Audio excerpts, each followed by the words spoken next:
During Thanksgiving dinner, I overheard my son-in-law brazenly planning to move his parents into my house for free and send me to a cheap nursing home.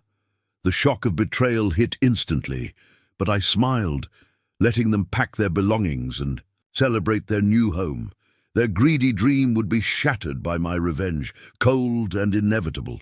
Soon I had 77 missed calls. Too late. Before we continue, please subscribe to the channel and write in the comments what time it is where you are now. The turkey went into the oven at 11:30, right on schedule.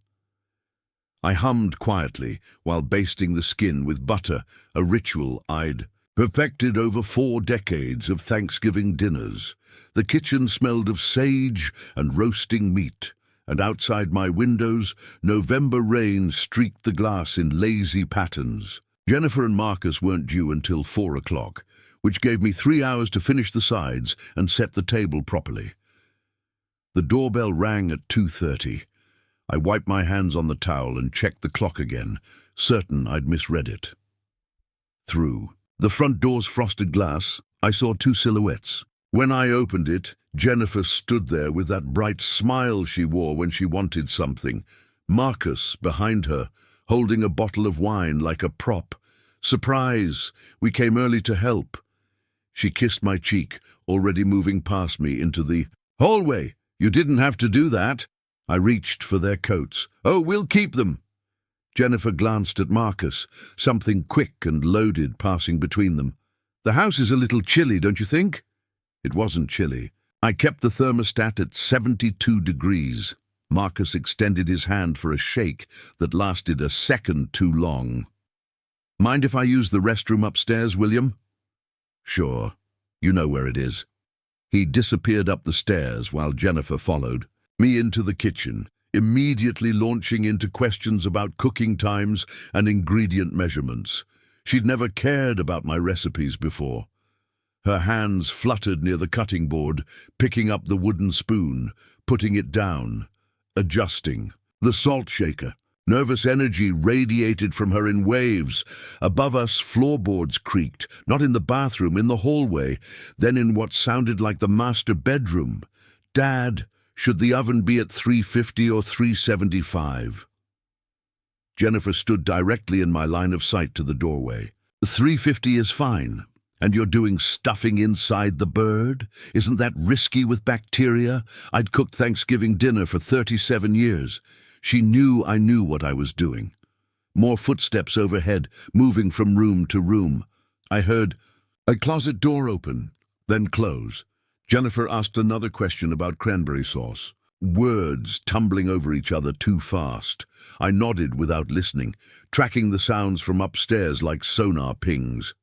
"I need to get the tablecloth from the linen closet," I said finally. "Keep an eye on that timer." I took the stairs slowly, my architect's mind automatically noting the 3rd step that creaked. At the landing, I heard Marcus's voice drifting from somewhere down the hallway. Not the bathroom, near the master bedroom. I froze on the 8th step. "Dad, yeah, it's perfect." His voice carried that excited edge men get when they think they've won something. 3 bedrooms upstairs, huge basement you can convert. We measured. Earlier.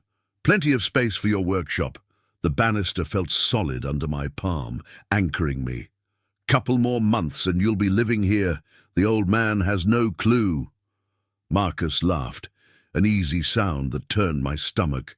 "Jennifer found a decent nursing home on the outskirts. Cheaper than the fancy ones, you know. We can afford $3,200 a month easy once we're not paying our rent." My heart kicked against my ribs like something trying to escape. The hallway seemed narrow, sounds becoming too sharp. I heard him say something about original hardwood, about the neighborhood appreciating 15% annually, about selling it down the road if his father got tired of the city. I descended the stairs before he could discover me. Each step, measured, silent, my body moving on autopilot while my brain struggled to process what I'd heard. In the kitchen, Jennifer was examining the wine glasses, holding one up to the light. "Find it okay?" Changed my mind. The table's fine without it. She studied my face for a moment, then smiled. You look pale. Are you feeling all right? Just the heat from the stove. Marcus returned 10 minutes later, settling into the kitchen. Chair like he owned it. Great house, William. You've really maintained this place. Must be worth a fortune now, I manage. Dinner became a performance I watched from outside my own body. Jennifer touched my arm repeatedly, called me Dad with emphatic warmth, expressed concern about me managing this big house alone. Each gesture felt choreographed, rehearsed. Marcus complimented the crown molding, the updated kitchen, the way the dining room caught afternoon light. He spoke about the house the way appraisers do, cataloguing value. You ever think about simplifying? Jennifer cut her turkey into precise squares. Something smaller, easier. There are wonderful communities for active seniors now. Haven't thought about it. Well, you know, Marcus and I are always here if you need anything. Anything at all. We worry about you rattling around in all this space. I chewed slowly, watching her performance. She'd always been a terrible liar as a child. When she stole cookies before dinner, her eyes would go wide and innocent, overselling the denial. She was overselling now, her concern pitched too high. Landing wrong. They left at 7, Jennifer hugging me longer than necessary. Love you, Dad. Call me if you need anything. We're here for you. The door closed behind them. I stood in the hallway listening to their car start, pull away, disappear into the rain-soaked evening. Then I walked through each room they'd examined, seeing it through their eyes. The living room with furniture they'd already mentally replaced. The master bedroom they'd converted into his father's space. The basement they'd claimed for a workshop.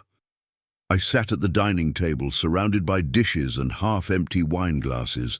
The turkey carcass looked like something archaeological, stripped and abandoned. Outside, darkness pressed against the windows. I didn't sleep that night, couldn't. Every time I closed my eyes, I heard Marcus's voice saying, "The old man has no clue," and Jennifer's agreement, implicit in her silence. Morning light found me.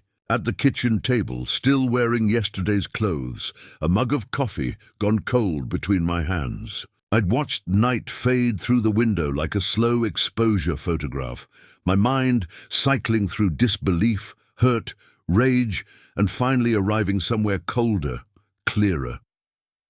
On the shelf above the sink, a framed photo showed Jennifer at 8, gap-toothed, and grinning, holding up a drawing she'd made of our house. I remembered that day, remembered everything, raising her alone after Catherine died, working double shifts at the firm while neighbors watched her after school, paying for college, the down payment on her first car, co-signing her apartment. At least when her credit wasn't established, my chest felt tight, but my hands had stopped shaking somewhere around dawn. The phone rang Friday afternoon. Jennifer's name lit up the screen. "Hey, Dad. Just checking in. You sounded tired yesterday at Thanksgiving." "I'm fine. Are the stairs getting difficult? I noticed you were moving slower. I hadn't been moving slower. They're fine too." "Well, I was just thinking about you in that big house. Let me know if you ever want to talk about options." "Okay. Love you," she called again Sunday evening. "Dad, I was talking to Marcus about retirement communities. They're not like they used to be. Really nice amenities. Gyms, activities, medical staff on site. Some people your age really thrive in that environment.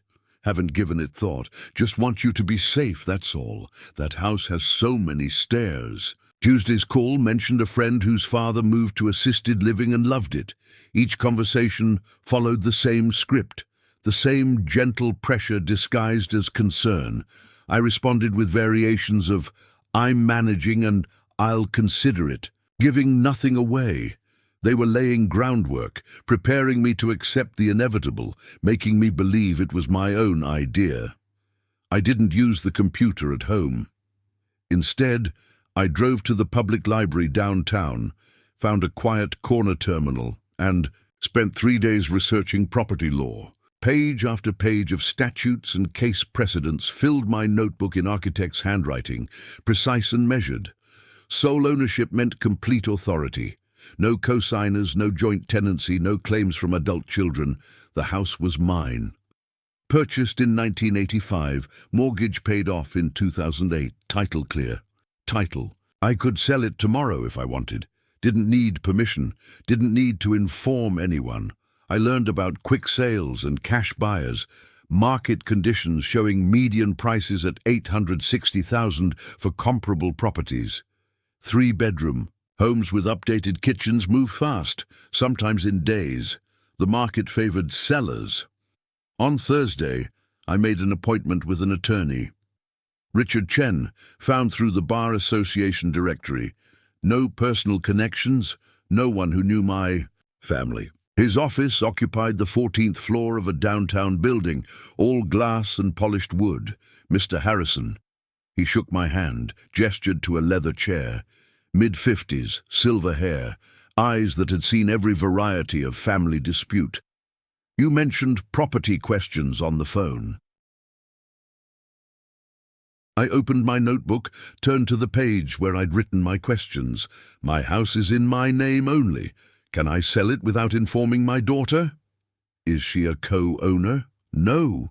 Then yes, absolutely. You have complete legal authority. He leaned back, fingers steepled. Adult children have no claim on a parent's property unless they're on the title.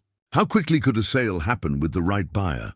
Market evaluation takes a week. Finding a buyer, 2 to 4 weeks depending on price point and condition. Closing typically 30 to 45 days. Faster with cash buyers. I wrote this down, drawing arrows between timeline points. If someone is living in the house when I sell, what's the eviction process? His eyebrows rose slightly. Even non-paying occupants require 30-day written notice in this state. After that, if they haven't vacated, you file for unlawful detainer. But if you sell before anyone moves in, it's the new owner's property. Much cleaner. Can they stop the sale? Object somehow? Not if they have no legal interest in the property. They can be unhappy about it, but unhappy isn't legal standing. I asked 6 more questions, each one specific, technical, stripping emotion from the equation. This was blueprint work now, specification and sequence. He answered everything precisely, occasionally referencing statute numbers I copied into my notebook. Back home, I cleared the dining room table and spread out graph paper, the kind I used, for preliminary sketches. At the top, I wrote Project Timeline in capital letters. Then I began drafting. Phase 1. Play the victim, appear to weaken, let them believe their campaign is working. Duration 2 weeks. Phase 2, legal preparation, stealth mode, get market evaluation, find buyer, prepare documentation. Duration 3 to 4 weeks. Phase 3, execute sale, sign papers, accept payment, transfer title. Duration 1 week. Phase 4, inform them the day before closing, 30-day notice to vacate, duration instantaneous. Phase 5, vanish, new city, new start, let them scramble, duration, permanent. I drew boxes around each phase, connected them with arrows showing dependencies and critical path, added notes about potential complications and mitigation strategies, checked and rechecked the timeline against legal requirements, market conditions, seasonal factors. The plan took shape like a building rising from foundation to frame to finish structure. Solid, precise, no weak points. They wanted me erased, warehoused, forgotten in some budget nursing home while they lived in the house I'd built a life in. Wanted to strip me of dignity and independence like I was already dead, just taking up space. Instead, I'd erase their dream, let them taste that nursing home budget when they were scrambling for rent money. Their fantasy house sold out from under their grasping hands. I sat back, studying the blueprint of my revenge. Every angle covered, every timing calculated, every legal requirement satisfied. It was elegant in its simplicity, brutal in its efficiency. Outside, December rain started falling, tapping against the windows like applause. I folded the graph paper carefully, locked it in my desk drawer, and went to make fresh coffee. This time I'd drink it hot. 2 weeks before Christmas, I started arranging the stage. Mail piled strategically on the kitchen counter, a few envelopes opened, most not.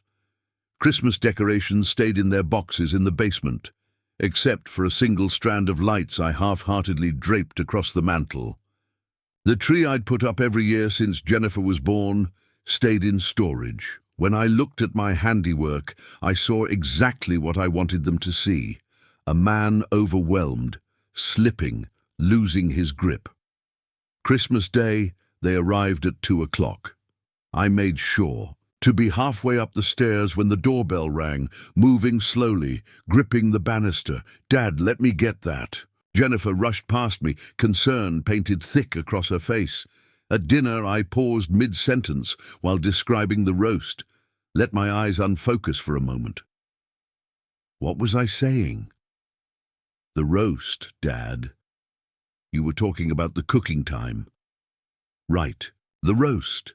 I touched my lower back when I stood to clear plates, released a small sigh that carried across the quiet dining room. During coffee, I mentioned the furnace. Made this rattling noise last week. Repair guy charged $400 just to look at it. $400. Jennifer's eyes widened with practiced sympathy. And the stairs seem steeper lately. Takes me twice as long to get upstairs now. Jennifer and Marcus exchanged a look. Quick, loaded, triumphant. I caught it through my peripheral vision while stirring sugar into my cup. After dessert, Marcus leaned back in his chair with practiced casualness. "William, Jennifer and I have been thinking. Maybe it's time to consider your options. There are wonderful communities for active seniors, less maintenance, more social interaction. You deserve easier living after all these years." Jennifer touched my arm. "We just worry about you in this big house, Dad. Alone. It's a lot of responsibility." I let silence stretch between us, appearing to consider. Let them see me looking around the dining room, the high ceilings, the stairs visible through the doorway. "I hadn't thought about it seriously," I said finally. "But maybe you're right. This house is a lot for one person. I'll consider it." Their eyes brightened. Jennifer squeezed my hand. Marcus nodded with satisfaction, poorly disguised as sympathy. They left an hour later, and I watched their car disappear down the rain-slick street, knowing they were already making plans. January arrived with grey drizzle. I met Margaret Thompson at a coffee shop downtown, not at the house. Operational security. She arrived exactly on time, mid-40s, expensive coat, the kind of competence that came from 2 decades. In real estate. "Mr. Harrison?" She slid into the booth across from me. "You mentioned needing discretion." I pushed a folder across the table. "Property details, maintenance records, recent upgrades. The house is in Riverside Park, 3 bedrooms, original craftsman details. I need a market evaluation, but I'm not ready for my family to know yet." She didn't ask why, professional enough to recognize that wasn't her business. In that neighborhood with those features, I'd estimate $870,000, possibly higher depending on specific condition. We can list as coming soon, preliminary marketing without public visibility. How quickly could it move with the right buyer? 2 to 3 weeks once it's active. This market favors sellers, and homes in Riverside Park don't last. I signed the preliminary listing agreement at that table, her pen scratching across paper, while espresso machines hissed in the background. Nothing public yet, nothing they could discover. Over the next 3 weeks, I made trips to a storage facility across town, industrial area, climate-controlled units, anonymous. Each visit, I carried boxes from the house, vintage watches my father collected, important documents, photo albums spanning 40 years. The irreplaceable things. Every item I removed was something they couldn't claim later, couldn't touch, couldn't sell to furnish their new life in my house. I listed furniture online through anonymous accounts. Antique desk, $450, cash only. Dining room chairs, $380 for the set. Guest bedroom furniture, $650. Told buyers I was downsizing for retirement. Scheduled pickups during weekday mornings when Jennifer was at work. Each piece sold was another asset stripped from their future inventory. Late January, I returned to Richard Chen's office with the sale documents Margaret prepared. He reviewed them across his desk, reading glasses perched on his nose, occasionally making notes in the margins. "Everything's solid," he said finally. "As sole owner, you control the entire process. Once you sell, they have 30 days maximum to vacate. If they're living there, they cannot stop the sale, cannot sue successfully for emotional damages or claims of promises made. You're completely protected. What if they try? Try what? Filing an objection? They have no legal standing. Being unhappy isn't grounds for a lawsuit. Even if they attempted it, they'd lose immediately and likely owe you legal fees." He looked at me over his glasses. "Mr. Harrison, you have all the power here. The law is entirely on your side." I left his office with the sun breaking through January clouds, the documents tucked securely in my briefcase. Every step verified, every angle covered, every legal requirement satisfied. Back home, I walked through rooms that looked subtly different now. Spaces where furniture used to stand. Empty shelves where my father's watch collection once sat. The house felt lighter, stripped of weight, ready for what came next. I made dinner, chicken and rice, simple, efficient, ate at the kitchen table, where I drafted my revenge plan 6 weeks earlier. Outside, darkness settled across the neighborhood. Lights coming on in neighboring houses where families lived their uncomplicated lives. My phone buzzed. Jennifer's name on the screen. "Hey, Dad, just checking in. How are you feeling?" "Tired but managing." "Listen, I have something I want to show you. Can I stop by tomorrow morning?" "Sure." After she hung up, I sat holding the phone, knowing exactly what came next. The facility brochure, the final push, right on schedule. The brochure sat on my kitchen table like a stage prop. Glossy paper, cheerful photos of silver-haired people playing cards and doing Tai Chi. Meadowbrook Senior Living Community in tasteful gold lettering. Price printed bold at the bottom. $3,200 per month. Jennifer's coat draped across the chair she'd occupied 20 minutes earlier. She'd left it deliberately. Would return to discover I'd found her little marketing material. I picked up the brochure, examined the photos. Institutional smiles, manufactured happiness, the same price Marcus had mentioned on his Thanksgiving phone call, down to the dollar. They'd chosen this place months ago, done their research, calculated their budget based on eliminating their rent payment once they moved into my house. The doorbell rang. I set the brochure down, opened the door to Jennifer's apologetic face. "Sorry, Dad. I left my coat." Her eyes went to the table, to the brochure sitting there in obvious view. "Oh, did you see that? A friend whose mother lives there gave it to me. I thought you might find it interesting, just to look at." I picked it up again, flipped through pages. "Looks nice enough. Clean, organized." Her face brightened like sunrise. "Would you want to visit? Just to see it?" "No commitment, just looking." I let reluctance show in my hesitation. "I suppose looking wouldn't hurt." She pulled out her phone before leaving, texted while standing in my kitchen. I saw the screen reflected in the window over the sink. "He's interested? Scheduling tour." The tour happened the following Tuesday. Marcus drove, Jennifer in the passenger seat, me in the back like cargo being transported. Meadowbrook sprawled across 2 acres on the city's outskirts. Single-story buildings, arranged in a rectangle around a central courtyard. Institutional architecture disguised with landscaping.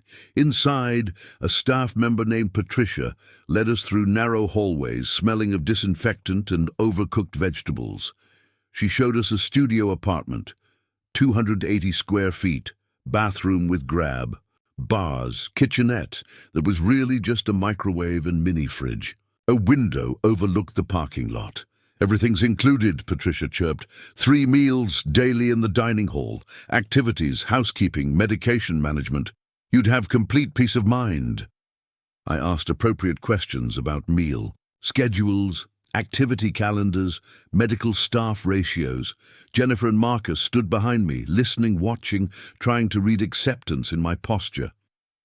In the common room, residents sat in arranged chairs facing a television playing a game show. At high volume, an elderly woman with clouded eyes leaned close when Patricia turned away. "Don't come here unless you have no choice." Her whisper barely reached me. "They control everything. When you eat, sleep, even when family can visit, you lose yourself." I nodded almost imperceptibly, kept my expression neutral. Patricia returned, guiding us toward the dining hall where lunch service was underway. Residents eating at assigned times, at assigned tables, meals portioned identically on plastic trays. Back in the car, I spoke carefully.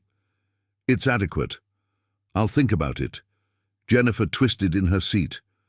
"Really, Dad? You'd consider it?" I said. "I'll think about it." That was enough.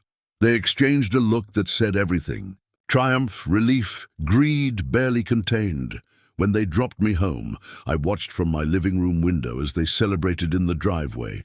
Marcus pumped his fist in the air. Jennifer laughed, already texting on her phone, both their faces glowing. With victory, they believed they'd won. Evening brought a knock on my door. David from next door, 70-something, retired teacher, uncomfortable expression wrinkling his face. "William, something odd happened Tuesday. I saw your son-in-law here, with an older couple. They had keys, went inside when you were out. I almost called you, but thought maybe you knew." My stomach went cold. "What were they doing? Measuring rooms, taking photos?" The older man argued with the woman about furniture placement in your living room. "They were here about 2 hours. I thought it was strange, but figured maybe you'd ask them to help with something." I thanked him, kept my voice level, asked him to call if he saw them again. After he left, I checked the kitchen drawer where I kept my spare key. Still there, but I remembered Marcus asking to borrow it last spring, said he needed it for a hypothetical emergency. He'd returned it within a week, plenty of time to make a copy. I walked through the house, seeing it differently now. Marcus's parents, Harold and Linda, had stood in my living room measuring for their furniture, had argued about whether their couch would fit against the west wall, had photographed my kitchen, my bedrooms, my spaces, claiming them mentally while I was out running errands. They weren't waiting for me to agree. They were counting days until they could move in, had already divided my house among themselves, assigned rooms, planned layouts. I was already gone in their minds, warehoused in that institutional building with its grab bars and medication management and controlled visiting hours. I sat in my armchair as darkness filled the room, didn't turn on lights, just sat there imagining Harold measuring my walls, Linda evaluating my furniture, both of them calculating what they'd keep and what they'd discard. Calculating me into that 280-square-foot studio with its parking lot view. My phone buzzed. Text from Jennifer. "So proud of you for being open-minded today, Dad. This is a good thing, a new chapter. Love you." I deleted it without responding. Outside, February rain started falling, steady and cold. In the darkness, I smiled. Let them taste victory. Let them think they'd won. Another few weeks and they'd learn exactly what they'd lost. I called Jennifer on a Tuesday morning, let my voice carry the weariness I'd been performing for months. I've been thinking about Meadowbrook. I've decided to do it. Silence stretched across the line for 3 heartbeats. Then her voice came rushing back, pitched higher than natural. "Dad, are you sure? We want what's best for you." The falseness rang clear as a cracked bell. I'd heard genuine concern in her voice when she was 8, and I'd fallen off a ladder fixing the roof. This wasn't that. "You were right," I said. "House is too much. Time to simplify." "Oh, Dad." She sounded like she might cry from relief or guilt or triumph, hard to tell which. "Let's meet for lunch tomorrow. We can discuss logistics. Marcus will want to be there too." After hanging up, I sat in my living room, looking at the empty spaces where furniture used to stand, where my father's watch collection once lived behind glass. The house felt lighter now, stripped of everything that mattered. "Ready," I allowed myself a brief smile. The restaurant was neutral territory, one of those chain places with predictable menus and booth seating. Jennifer and Marcus arrived 10 minutes early, already seated when I got there. A folder sat on the table between them, too organized for casual discussion. Marcus stood to shake my hand, his grip lasting a fraction too long. "William," Jennifer told me about your decision. "Really glad you're prioritizing your well-being," we ordered. Small talk about weather and traffic filled the space while we waited for food. Then Marcus opened the folder with theatrical precision. "So, we've been thinking." He pulled out a document, multiple pages, official-looking. "While you're settling into Meadowbrook, Jennifer and I could stay at the house, maintain it, handle any repairs that come up. We drafted this simple agreement, just temporary, to make everything official." I took the document, read slowly. "Temporary residence agreement," across the top in bold letters. Language about maintenance responsibilities, utility payments, duration, until permanent arrangements are finalized. Impressive formatting. Marcus's paralegal friend had done competent cosmetic work on a legally meaningless piece of paper. "What about the house long term?" I asked. Jennifer reached across the table, touched my hand. "We can figure that out later. Dad, one step at a time. Right now, let's just get you settled and comfortable." I read the agreement again, running my finger along the text like I was studying it carefully. Asked a few minor questions about utility payments and lawn maintenance. Finally, I pulled out my pen. My hand trembled slightly as I signed. Calculated. Tremor suggesting emotional difficulty rather than strategic manipulation. Handed the pen back to Marcus, who couldn't quite hide the satisfied curve of his mouth.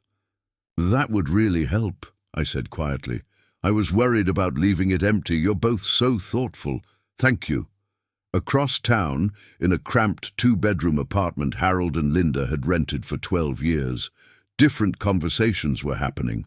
Harold sat at their kitchen table with a legal pad, making lists. "First thing, we rip out that old carpet in the living room," he told Linda. "Hardwood underneath probably needs refinishing, but it'll look incredible." Linda was on the phone with a friend, voice bright with excitement. "Yes, finally! Marcus came through. Beautiful house in Riverside Park. You know that neighborhood, right? We're moving in April. After all these years, we finally have a real place." Harold wrote numbers in the margins of his pad. "Once things settle, we take a home equity line. 30,000. New kitchen, updated bathrooms. Property will be worth $1 million when we're done." They didn't realize they'd never own the property, would never have equity to borrow against. We're planning renovations to a house they'd occupy for exactly 10 days. I met Margaret Thompson at the same coffee shop we'd used before. She arrived with a leather portfolio, ordered an espresso, got straight to business. "I have buyers," she said, sliding papers across the table. "Young couple, both software engineers. They love the location, want to close fast. 800. 45,000 all cash." I reviewed the offer, noting every detail with architect's precision. Purchase price. Closing date. April 15th. Earnest money already deposited. Inspection waived. Can we keep this completely confidential until closing? Absolutely. With a cash buyer, no public listing necessary. No one knows except us and them. Your family won't discover anything until the deed transfers. I signed the acceptance that afternoon, sitting in a coffee shop while my daughter and son-in-law unpacked boxes in their apartment, already discussing which furniture they'd move into their house. The following week, I met with Richard Chen. One final time. He'd reviewed every document, checked every contingency, confirmed every timeline. Once the sale closes, April 15th, you serve them notice, he said, laying out the sequence like battle plans. They have 30 days to vacate. If they refuse, you file for unlawful detainer. Sheriff handles the eviction. What if they try to fight it? With what standing? They have no legal interest in the property. That residence agreement Marcus drafted? He smiled thinly. Meaningless. You were never obligated to give them permanent possession. They're occupants without ownership rights. The new owners will have you serve notice on their behalf, or they'll do it themselves. Could they claim I promised them something? Verbal promises regarding real estate are unenforceable. Everything requires written contracts, properly executed. That temporary agreement they had you sign gives them no ownership claim, no right to prevent sale, no grounds for lawsuit. He leaned back in his chair. Mr. Harrison, you're completely protected. They have no legal recourse whatsoever. I asked about potential harassment, about protecting myself after the eviction.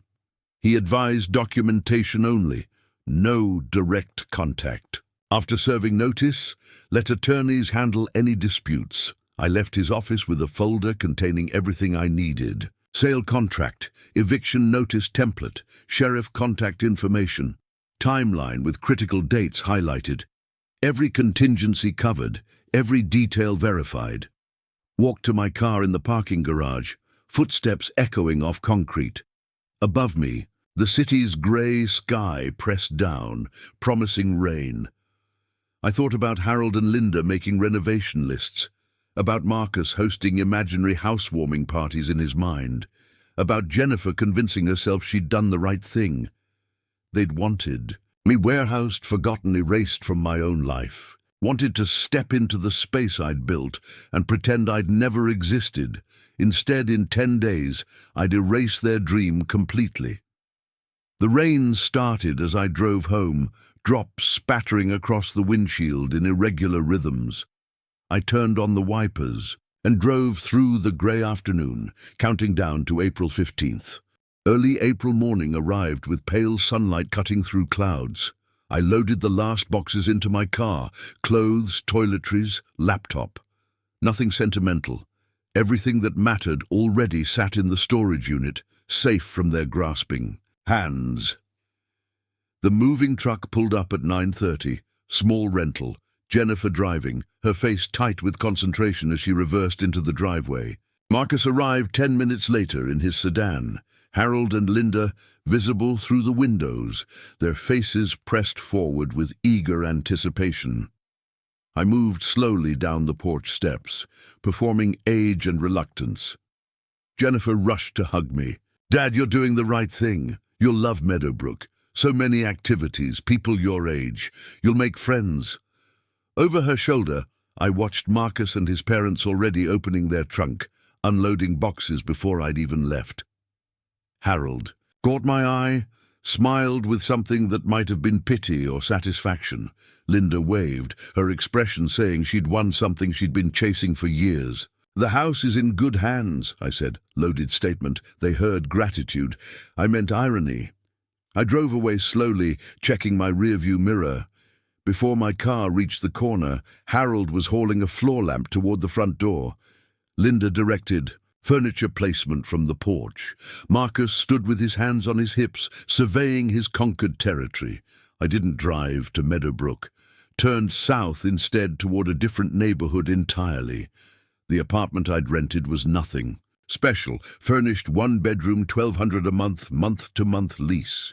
Temporary headquarters, not permanent residence. Just needed a place to stay for the final phase. Unpacked quickly. Set up my command center on the kitchen table. Folder with legal documents. Margaret's business card. Attorney's contact information. Calendar with April 15th circled in red marker. From the window, I could see the downtown skyline in the distance, symbolic of how far I'd traveled from that house. Back in Riverside Park, Harold was already rearranging furniture. "This couch needs to go," he told Linda, shoving my 40-year-old sofa toward the wall. "We'll get something better, modern. This old stuff makes the place look dated." Linda was in the kitchen, removing the photos I'd left on the mantel. My graduation from architecture school, Jennifer at 8, holding her first-place science fair ribbon, Catherine and me on our wedding day. Each one came down, replaced with Linda's decorative choices. Abstract art she'd bought at discount stores, ceramic figurines, things with no history or meaning. 3 days later, Marcus hosted friends for drinks. I heard about it from my neighbor David, who called confused. "William, I saw people at your house last night. Young couples, music, laughter. I thought you moved to a retirement place. My daughter and son-in-law are house-sitting," I said smoothly. "Everything's fine." At that party, Marcus held court in my living room, telling stories. "Yeah, finally. Got the old man settled. He's happy in the home. We're taking care of the place. Worked out perfectly for everyone." His friends nodded, drinks in hand, admiring the house, the neighborhood, his apparent generosity in helping his elderly father-in-law. Jennifer called twice that first week. I answered sporadically, kept responses minimal.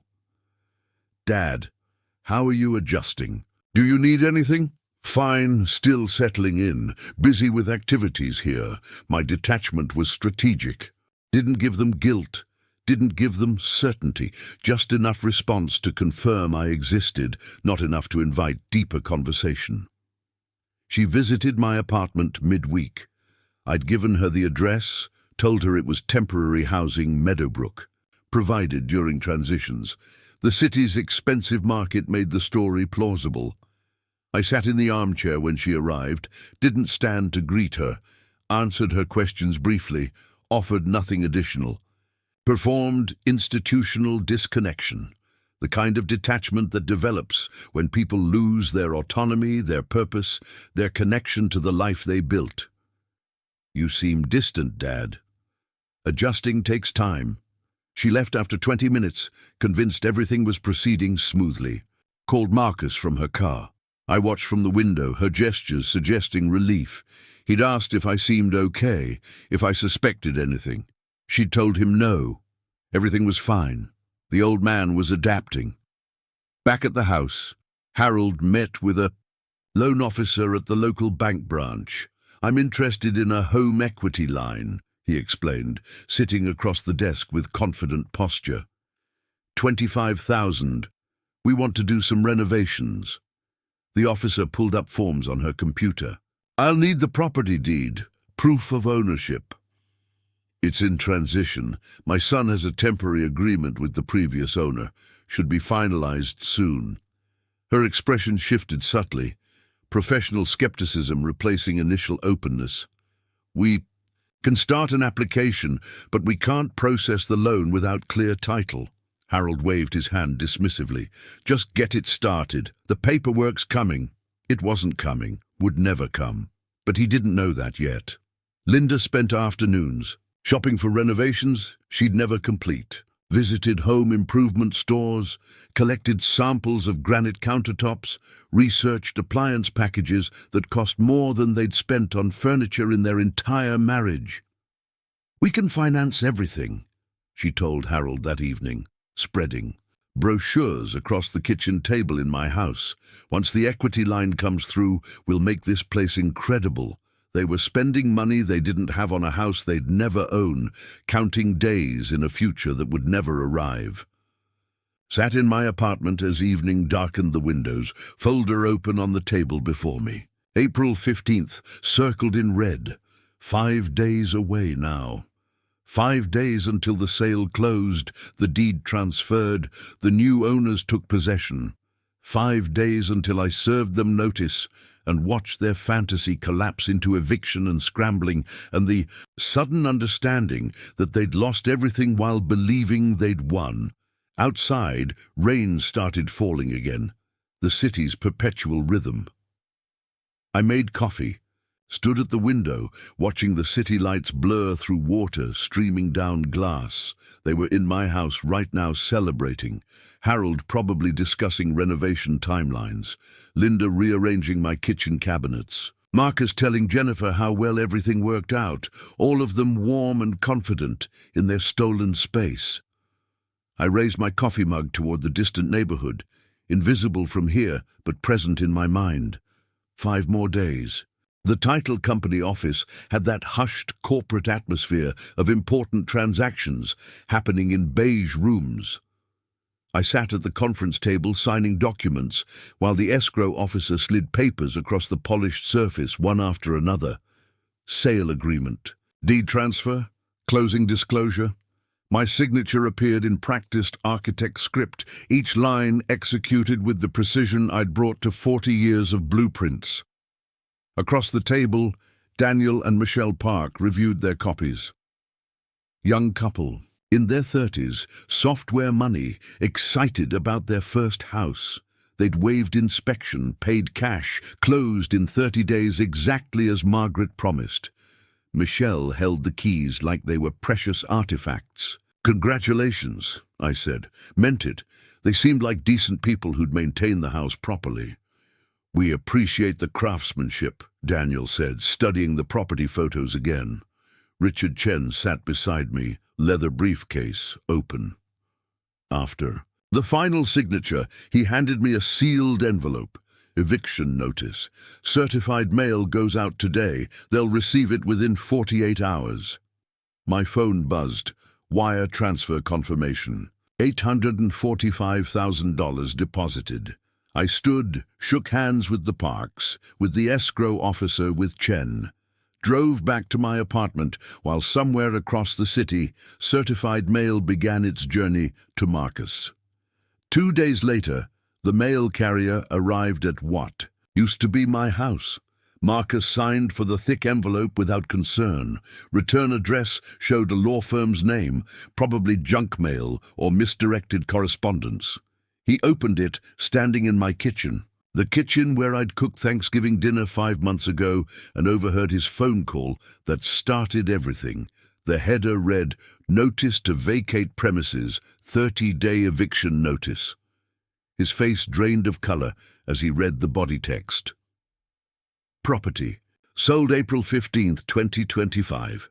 New owners, Park Family Trust. Current occupants must vacate by May 15th, 2025. Failure to comply will result in sheriff-enforced eviction. He saw my name listed as seller. His hands started shaking. Confusion flickered across his face, then disbelief, then something approaching panic. "Jennifer!" His voice cracked. "Jennifer, get in here!" She came running from upstairs where she'd been organizing Linda's closet. Harold appeared from the basement, where he'd been measuring for his workshop installation. Linda emerged from the bathroom, face cream still on her cheeks. Marcus thrust the notice at them. "Read this. Someone tell me this is a mistake." Harold grabbed it first, eyes scanning rapidly. "This can't be right. We have an agreement, official agreement. You showed me the papers. This says the house sold on April 15th. Linda's voice climbed toward hysteria. "That was 3 days ago. How could it sell? We live here." Marcus was already dialing my number. It rang 4 times. Went to voicemail. He called again immediately. Voicemail again. 10 times in 5 minutes. Each call going unanswered, each ring twisting the knife deeper. He called Jennifer's cell, though she stood right next to him. "Get your father on the phone now. We have a problem, a serious problem." "The house." Her voice was small. "Your father sold the house. I'm standing right here. Then we need to fix this, right now." His voice had taken on the edge people get when reality stops making sense. Harold read the notice again, slower this time. "Call your lawyer, the one who wrote our agreement. He'll explain this mistake." But Marcus was already grabbing his keys, heading for the door. "I'm going to Meadowbrook. He's there. He has to explain this." The drive took 30 minutes through afternoon traffic. He probably broke several speed limits, burst through Meadowbrook's entrance, rushed to the reception desk where a woman in her 50s looked up with professional concern. "I need to see. William Harrison, family emergency. It's urgent." She turned to her computer, fingers moving across the keyboard. Checked once, checked again. "I'm sorry, sir. We don't have a resident by that name." Check again. "He moved in early April. William Harrison, 67, moved from Riverside Park." Her fingers moved more deliberately this time, searching multiple databases. "Sir, I've checked our resident list, our recent admissions, even our waiting list. Mr. Harrison has never been a resident here. Are you certain you have the right facility?" Marcus stood at that desk, the fluorescent lights buzzing overhead, the smell of institutional food drifting from the dining hall, and felt the floor tilt beneath him. His father-in-law had never lived here, had never moved to any facility, had lied about everything, performed some elaborate deception that Marcus was only now beginning to comprehend. He drove to his lawyer's office in a daze. The paralegal friend who drafted the residence agreement looked increasingly uncomfortable as he read the eviction notice, compared it to his own document, checked the county deed records online. "Mr. Porter, I need to be honest with you." Izet removed his reading glasses. "This residence agreement I prepared, it has no legal force. The house was never transferred to you or your parents. Mr. Harrison retained full ownership. He had every legal right to sell the property. But we had an understanding, an agreement. You drafted papers. The papers granted you temporary residence, nothing more. No ownership transfer, no obligation preventing sale. As sole owner, Mr. Harrison could sell any time without notifying you." The lawyer's discomfort was palpable. "The eviction notice is completely legal. You have 30 days to vacate. Can we fight this?" "Fight what? His legal right to sell his own property?" The lawyer shook his head. "You'd need a written contract transferring ownership, or credible witnesses to an oral agreement, or proof of some kind of fraud. You have none of those things. Any motion I file would be dismissed immediately." Marcus drove back to Riverside Park in silence. In the house that wasn't theirs, had never been theirs, would never be theirs, Harold was calling moving companies. Linda sat on the couch crying. Jennifer stared at her phone, trying to process what her father had done. "We have 30 days, Marcus said flatly. "Start packing." Outside, rain began falling again. The house they'd mentally claimed, renovated in their minds, celebrated with friends, fought for and schemed for, and believed was finally theirs. All of it dissolving like smoke. I sat in my apartment, listening to my voicemail fill with increasingly desperate messages. Didn't answer, didn't need to. The eviction notice said everything that needed saying. May 15th, 30 days. Then sheriff enforced removal if necessary. I made dinner, pasta, simple sauce, ate at the kitchen table with my folder of legal documents open beside me. Everything proceeding exactly as planned. No surprises, no complications. Outside my window, the city's evening lights began appearing in the dusk. Somewhere in Riverside Park, they were having very different conversations than the triumphant ones they'd had a week ago. I raised my water glass toward the distant neighborhood. 28 days remaining. The attorney's office smelled like old carpet and desperation. Jennifer and Marcus sat across from a lawyer whose rates were slightly higher than the first one, $1,500 retainer they'd scraped together from 3 different accounts. "Let me understand the situation." The attorney reviewed the documents they'd brought. "You're claiming an oral promise to transfer the property." Jennifer leaned forward, hands clasped tight. "He's my father. He agreed we could live there. We helped. Him took care of everything, arranged his move to assisted living." The lawyer examined the residence agreement, the eviction notice, pulled up deed records on his computer, studied everything in silence for 3 minutes that felt like 30. Miss Harrison, Mr. Porter, I understand your frustration, but legally, you have no case. He set the papers down with finality.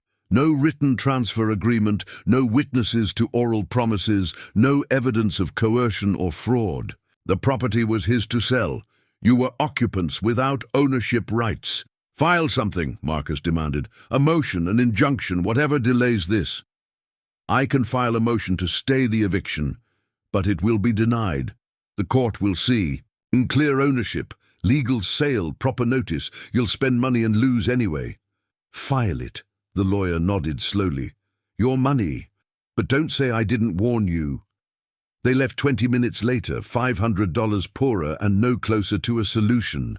My phone filled with voicemails. Harold's voice evolved over 48 hours, from confused to furious to threatening. First message. William, there's been a mistake with the house. Call me immediately. We need to resolve this misunderstanding. Second message. 3 hours later. Call me back, this is urgent. We have an official agreement. Third message next morning. How dare you? After everything we did for you, we had a deal.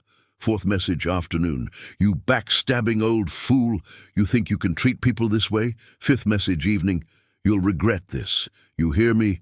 You'll pay for what you've done. I listened. To each voicemail through my phone's speaker, expression unchanged. Made notes about the specific threats, saved every message with timestamps, considered filing for a restraining order, decided it was unnecessary. They'd be out in 30 days. Regardless, Jennifer called 20 times a day. I answered occasionally, timing calculated to maximize her uncertainty. When I finally picked up on day 3, her voice came through broken with crying. Dad, how could you? How could you do this to us? I sold my property, I said. Cold, factual. That's my legal right. But where will we go? We gave up our apartment. Harold and Linda have nowhere. Dad, please, we're family. You should have considered that before planning to warehouse me in a cheap nursing home. Silence, then barely audible. What are you talking about? Thanksgiving. I heard Marcus on the phone. Every word. The nursing home on the outskirts, the cheaper one. How the old man has no clue. Your plan to move his parents into my house, while you put me in a facility for $3,200 a month. The silence stretched longer this time. When she spoke again, her voice was whisper thin. You knew the whole time. Every single day. I watched you perform concerned daughter while planning to dispose of me like furniture you didn't want anymore. Dad, I hung up, set the phone down. Didn't pick it up again when she called back 17 more times that afternoon. Harold and Linda discovered their old apartment had been re-rented. The landlord was apologetic but firm. I'm sorry, Mr. Porter, but you gave notice in March. I rented your unit 6 weeks ago. The new tenants have a lease. They spent a week searching for affordable housing. Everything in their previous range of $800 to $2,000 monthly had wait lists or required deposits they couldn't afford. Finally, found something available immediately. $2,900 a month in a worse neighborhood. Smaller square footage, worn carpet, aging appliances. Harold's savings account drained rapidly. First month, last month, security deposit, $8,700 up front. Moving truck, $450. Storage unit for furniture that wouldn't fit, $220 monthly. His careful nest egg dissolving like sugar in rain. Linda took a job at the neighborhood supermarket. First employment in 40 years. $16 an hour, part-time schedule, standing at registers, scanning groceries for people who looked through her like she was invisible. Her feet ached after 4-hour shifts. She came home exhausted, humiliated, face tight with suppressed tears. Marcus and Jennifer faced their own crisis. Their previous apartment also re-rented. Searched frantically through listings, finally found availability. $3,400 monthly for a 2-bedroom unit, up from the $2,500 they'd paid before. Smaller kitchen, 1 bathroom instead. Of 2, street parking only. Savings went to deposits and fees. Credit cards, accumulated charges. Moving truck, storage unit, application fees, utility deposits. The easy life they'd envisioned. living rent-free in an $845,000 house, replaced by financial stress worse than before. Marcus tried finding me. Drove to my apartment, buzzed repeatedly. No answer. Waited outside for 3 hours, watching the entrance. I never appeared. Wasn't living there anymore. Was staying with David temporarily, my old neighbor from Riverside Park, who'd helped without asking uncomfortable questions. The building manager told Marcus what I'd instructed him to say. Privacy laws prevent me from confirming or denying residence. Marcus returned to the house, defeated. Started packing boxes. Harold worked beside him in grim silence, their renovation dreams buried under layers of newspaper and tape. The lawyer called a week later with expected news. The motion to stay eviction was denied. Judge reviewed the case, said it was clearly without merit. You still have to vacate by May 15th. They'd spent $1,500 to learn what the first lawyer told them for free. They had no case, no leverage, no options. I stayed in David's guest room, monitoring my phone on silent mode, watched the voicemails accumulate, the missed calls pile up, didn't respond. Nothing left to say. The eviction notice contained all necessary communication. David brought me coffee one morning, sat across from me at his kitchen table. You really played them perfectly. They played themselves, I said. I just stopped being their victim. Through his window, I could see my old house, 3. Doors down, moving trucks came and went. Boxes piled on the curb. Harold and Linda loading furniture. Marcus directing traffic with the defeated posture of someone who'd lost everything. May 15th approached like weather you could feel in your bones. Inevitable, unstoppable, already written in certified mail and court orders and deed transfers that couldn't be undone.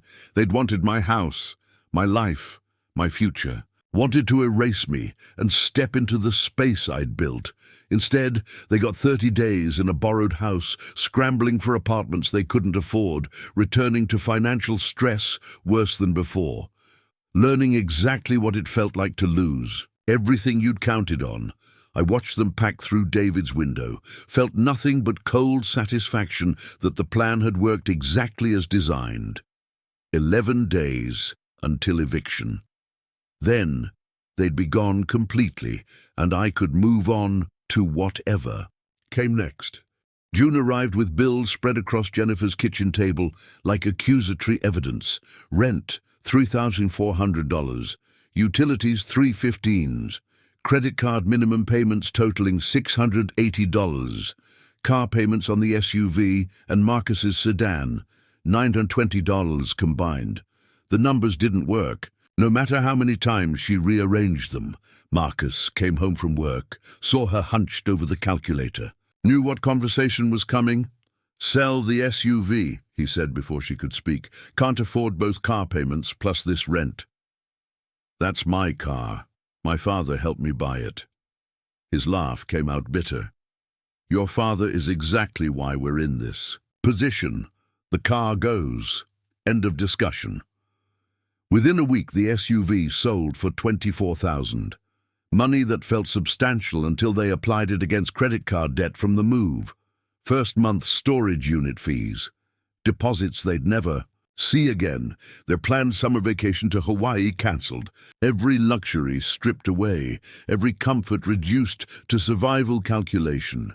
Across town, Harold sat at a computer scrolling through job listings. Retail associate, warehouse worker, customer service representative, entry-level positions he'd have. Laughed at 5 months ago. He submitted applications methodically. 30 years selling insurance, management experience, solid sales record. His resume looked impressive until you noticed the dates, calculated his age, realized he was 64 and fighting against unspoken discrimination. Callbacks came rarely. One interview at a hardware store, manager half his age, reviewing his application with barely concealed skepticism. We're looking for someone with more recent experience in retail. Code for younger. Code for cheaper. Code for someone who wouldn't remind them daily that age rendered experience worthless. Harold drove home in silence, pride shattered into pieces too small to reassemble, told Linda that evening, voice flat with defeat. 30 years I sold insurance, made decent money, provided for us. Now I can't get hired at a gas station.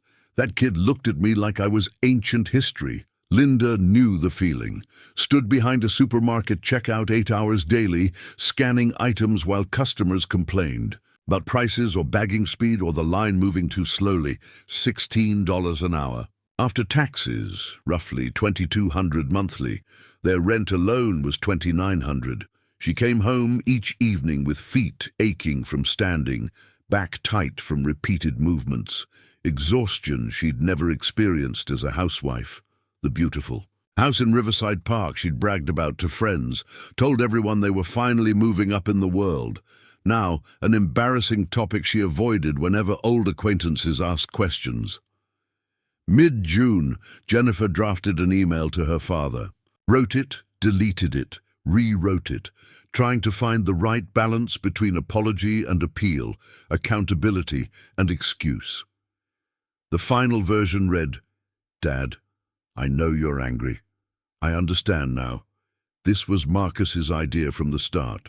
He convinced me it was best for everyone. I never wanted to hurt you. Please, can we talk? I'm still your daughter. That has to mean something." She sent it at midnight, unable to sleep, stomach tight with anxiety. Checked her inbox compulsively for 3 days. Finally, on the 4th day, a response. Single line. Downtown coffee shop. Saturday, 2 p.m. The coffee shop occupied a corner downtown, all exposed brick and reclaimed wood tables. William arrived 20 minutes early, chose a corner table with his back to the wall, ordered black coffee, waited. Jennifer arrived exactly, at 2, looking diminished. Cheaper clothes, makeup less precise, hair pulled back in a simple ponytail instead of the styled waves she used to maintain. She slid into the seat across from him, immediately launching into speech. "Dad, thank you for meeting me. I've missed you so much. These past months have been—" He said nothing, sipped his coffee, waited. She continued, words tumbling out in the prepared speech she'd rehearsed. Apologies mixed with justifications. It was Marcus's plan. I just went along because I thought it was right. I never meant for this to happen. We're struggling. I lost my father and our security. The apartment costs more than we can afford. Marcus wants to sell my car. His parents had to move to another state because they couldn't make rent here. He let her finish, set his coffee cup down with precise care. You chose your husband over your father. His voice came out calm, surgical in its precision. I gave you everything. Paid for college when I could barely afford it, helped with your first car, down payment on your wedding venue. After your mother died, I raised you alone, worked double shifts, made sure you had what you needed. Dad, I know, but... And you repaid that by planning to warehouse me in the cheapest facility you could find while you took my home. You measured rooms for furniture. Marcus's parents toured my house like they already owned it. You discussed which nursing home would be most affordable on your budget. Jennifer's eyes filled with tears. I'm sorry, I was so wrong, but we're family. Please help us. I heard every word Marcus said on Thanksgiving. I knew your entire plan. I watched you perform concern while planning my disposal.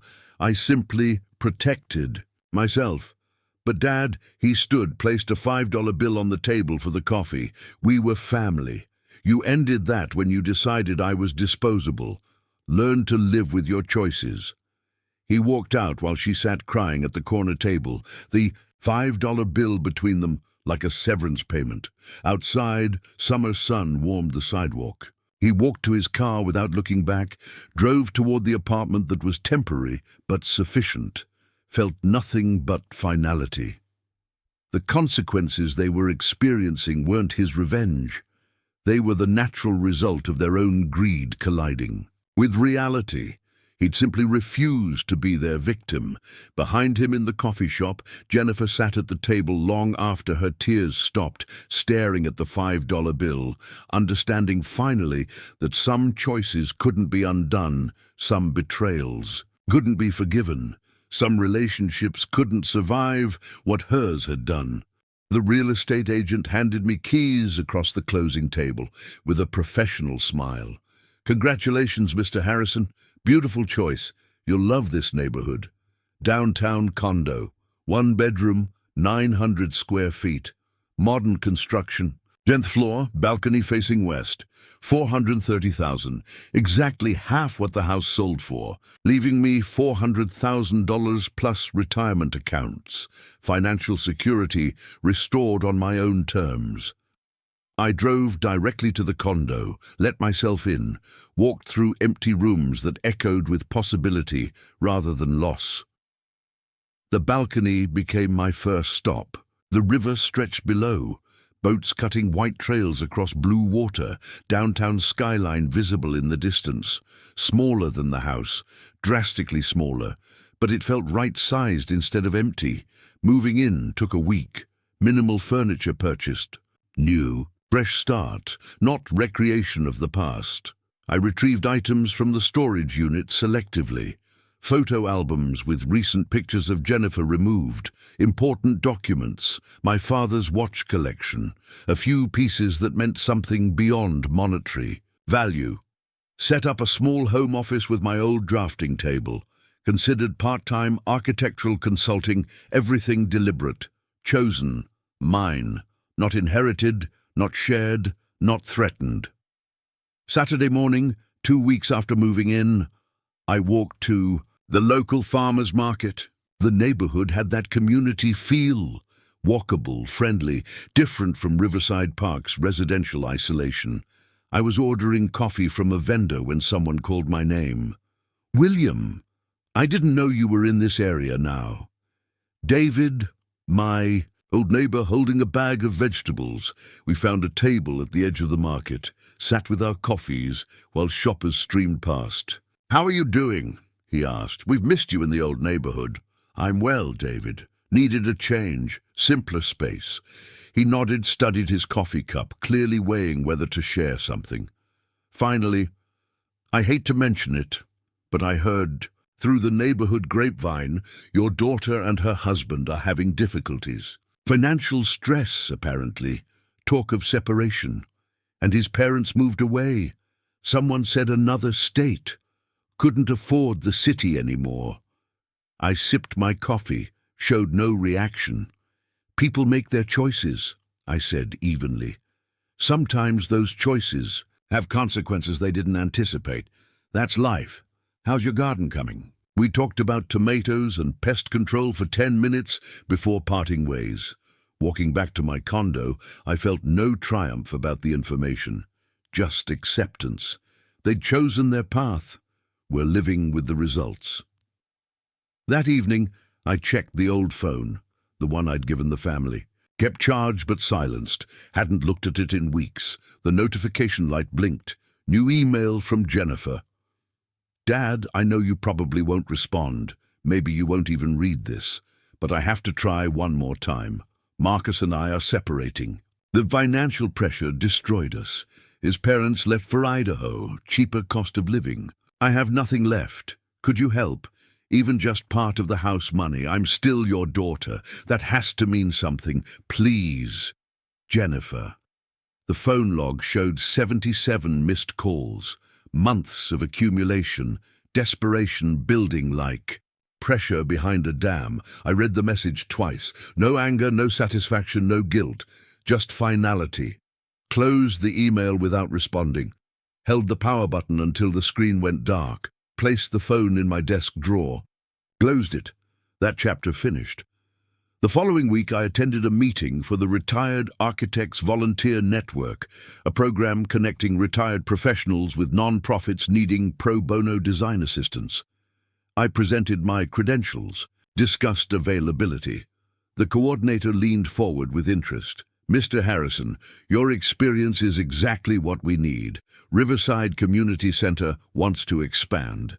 add a multi-purpose room, update their facilities. Would you be interested in leading the design consultation? I agreed immediately. Purpose without pressure, contribution without exploitation. Using my skills for genuine need rather than defending against betrayal. Found satisfaction in that. August evening, sun setting over the city in streaks of orange and pink. I stood on my balcony, coffee in hand, watching boats return to the marina. Theo. River reflected the sunset like liquid metal. The space around me was smaller than the house, dramatically smaller, but it felt expansive emotionally, freedom rather than isolation, security I'd built rather than security someone could steal. I thought about the past 10 months, from that Thanksgiving dinner when I overheard Marcus's phone call through the months of performance and legal preparation to the eviction and its aftermath. Not revenge, self-preservation, not cruelty, refusal to be discarded. In my desk drawer, that phone with 77 missed calls, testament to desperation I once would have felt obligated to answer, now felt obligation only to myself. They'd wanted to warehouse me, take my home, erase me from the life I'd built. Instead, they'd lost their marriage, their security, their dreams of easy living. Had learned what it felt like to be disposable. I hadn't done that to them. They'd done it to themselves. I'd simply refused to cooperate with my own erasure. I sipped my coffee, watched the sunset paint the sky in colors that would fade to darkness. Smiled not with cruel triumph but quiet contentment. I'd protected my dignity, secured my future, refused to be a victim. The boats reached the marina, the sky darkened. The city lights came on one by one. I finished my coffee, went inside, closed the balcony door behind me. Tomorrow, I'd start sketching preliminary designs for the community center. Next week, I'd explore more of the neighborhood, find new routines, build a life that belonged to me alone. The past was finished, the future was mine, and that was enough. If you enjoyed this story, please like this video, subscribe to the channel, and share your thoughts in the comments below. What would you have done in this situation? Let me know what time it is where you are right now. Thank you for watching.